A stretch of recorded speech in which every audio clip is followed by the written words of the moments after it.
வணக்கம். சில மெசேஜஸ் நம்மளை யோசிக்க வச்சிடும். நமக்கு ஒரு வேக்கப் கால் மாதிரி அமைஞ்சிடும். அந்த மாதிரியான ஒரு மெசேஜ் தான் இது.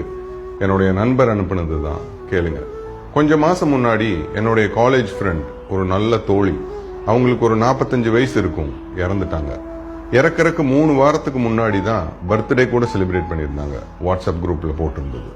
அவங்க ஃபேமிலி பத்தி நல்லா தெரியும், நிறைய சொல்லியிருக்காங்க. நான் இல்லாட்டி என் குடும்பத்துல எதுவுமே நடக்காதுன்னு அடிக்கடி சொல்லுவாங்க. அவங்க ஹஸ்பண்டுக்கு ஆபீஸ் கொஞ்சம் தூரம், தனியா ஒரு காஃபி கூட போட்டு குடிச்சுக்க தெரியாது. வயசான மாமனார் மாமியார், குழந்தைங்க, அவங்க படிப்பு, சொந்தக்காரங்க, டே டு டே லைஃப் அப்படின்னு எல்லாமே இவங்க தான் பாத்துக்கிட்டாங்க.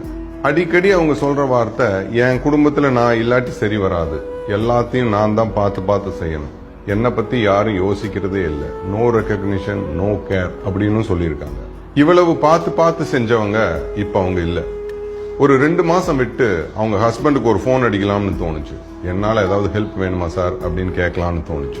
இப்போ எல்லா ரெஸ்பான்சிபிலிட்டிஸ்களையும் அவரே தனியா டீல் பண்ண வேண்டியது இருக்கும். ஆபீஸ், அவருடைய பேரண்ட்ஸ், குழந்தைங்க, இது எல்லாத்தையும் தாண்டி லோன்லினஸ் வேற இருக்கும். போன் பண்ணினப்போ ரிங் போயிட்டே இருந்தது, யாரும் எடுக்கல. ஒரு 1 மணி நேரம் விட்டு அவர் திருப்பி கூப்பிட்டாரு. சாரிங்க, நீங்க போன் பண்ணினப்ப எடுக்க முடியல, டென்னிஸ் விளையாடிட்டு இருந்தேன், இப்போ டென்னிஸ் கிளப்ல ஜாயின் பண்ணிருக்கேன், அப்பப்போ விளையாடலாம்னு சொல்லிட்டு, just to have some good time அப்படின்னு சொன்னாரு. வீட்டுல எல்லாரும் ஓகேவா சார் அப்படின்னு கேட்டேன். எல்லாரும் நல்லா இருக்காங்க. சமையலுக்கு ஒரு ஆள் போட்டிருக்கேன், கொஞ்சம் எக்ஸ்ட்ராவா பணம் கொடுக்கறங்காட்டி அவங்களே ஜாமான் எல்லாம் வாங்கிட்டு வந்துடுறாங்க. அம்மா அப்பாவுக்கு ஒரு கேர் டேக்கர் பெர்மனண்டா போட்டுட்டேன், சோ அந்த பிரச்சனையும் சால்வ். குழந்தைங்க ஓகே, நல்லா இருக்காங்க, slowly getting back to normal அப்படின்னு சொன்னாரு. எனக்கு என்ன சொல்றதுன்னு தெரியல. ஓகேன்னு சொல்லி போனை கட் பண்ணிட்டேன். போனை வச்சுட்டு சில நினைவலைகள் எனக்குள்ள வந்துச்சு என்னுடைய தோழி பத்தி. வீட்டுல பெரியவங்களுக்கு உடம்பு முடியலன்னு சொல்லிட்டு ஸ்கூல் ஃப்ரெண்ட்ஸ் எல்லாரும் ஆர்கனைஸ் பண்ண கெட் டுகெதருக்கு வரல. வீட்டுல பில்டிங் ஒர்க் நடக்குதுன்னு சொல்லிட்டு அவங்களுக்கு க்ளோஸான கசினோட கல்யாணத்துக்கு கூட போகல. க்ளோஸ் ஃப்ரெண்ட்ஸ் வீட்டுல நடக்கிற ஃபங்க்ஷன்ஸ், பார்ட்டிஸ், இது எல்லாத்துக்கும் என்னுடைய குழந்தைகளுக்கு எக்ஸாம் இருக்குன்னு சொல்லி அதுக்கும் போகல. இருக்கும்போது நம்ம குடும்பத்திலேயாவது நம்மளை ரெக்கக்னைஸ் பண்ணுவாங்க, அப்ரிஷியேட் பண்ணுவாங்கன்னு நினைச்சாங்க. அதுவும் கிடைக்கல. என் குடும்பத்துல எதுவுமே நடக்காது நான் இல்லாட்டின்னு சொல்லி பார்த்து செஞ்சவங்க, அவங்க இறந்து 2 மாசத்துல 2 பேரை வேலைக்கு போட்டு அவங்க வாழ்க்கையை நேர் பண்ணிட்டாங்க. நம்மள நிறைய பேர் இப்படித்தான், என் குடும்பத்துல நான் இல்லாட்டி சரி வராது, எதுவுமே நடக்காது, இப்படி ஆயிரும் அப்படி ஆயிரும்னு நம்ம நிறைய நினைக்கலாம். அதெல்லாம் ஓகே தான்.